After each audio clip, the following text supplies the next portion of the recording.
Born in 1891 in Gippsland, Victoria, Alf Gullit travelled the globe on a boat and set world records, including one that still stands today. Along with his partner Alf Grender, he holds the record for the most distance covered in a 6-day race, 4,440 kilometres. That's 1,000 k's more than the Tour de France in 15 less days. The winner of more than 400 races, including 15 6-day wins, he was inducted into the Madison Square Garden Hall of Fame in 1968. Alf Gullit was one of the biggest sporting stars of his time. When Iris Dixon, then Iris Bent, lined up for her first race in 1945, she began a lifelong journey as a cycling trailblazer. Across the track and the road, she won 16 Australian titles and was crowned the Champion of Champions 3 times at the Nationals. After dominating the 1951 Australian Track Championships at a time when there were no women's events at the World Championships or the Olympic Games, the Brisbane Sunday Mail said Iris Bent is the best women's track cyclist in the world. The Sunday Mail was right. Chris Scott was born determined. At 8, the local soccer coach wouldn't let him play because his right foot wasn't as good as his left. Chris played 7-a-side football for Australia at the 1988 Paralympics. He then represented our country at the 92 Paralympics in athletics. But a broken ankle saw him make the switch to cycling.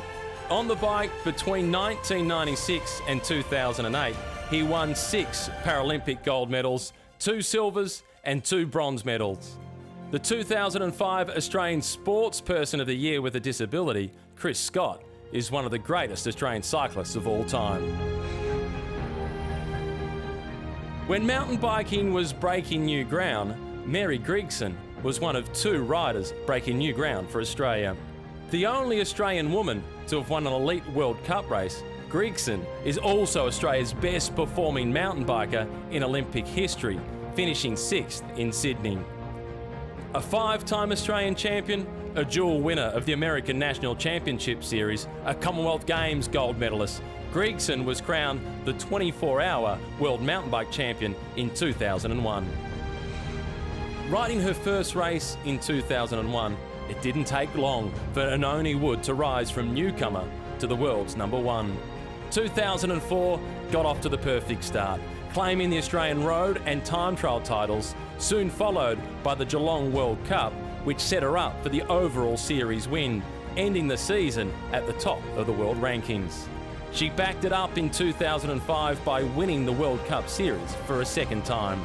2006 saw her take silver in the road race at the Commonwealth Games and secure gold in the individual time trial.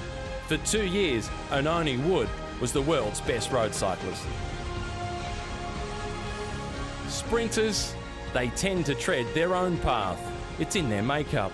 But even by the standards of sprinters, Ryan Bailey was unique. Flying Ryan was one out of the box. A world champion and Commonwealth Games gold medalist, his light shone brightest in 2004 when he won gold in the sprint and the Kirin in Athens. During the Olympic campaign, much was made of his eating habits and relaxed attitude, but they glossed over the most important part. Ryan Bailey was the world's fastest cyclist.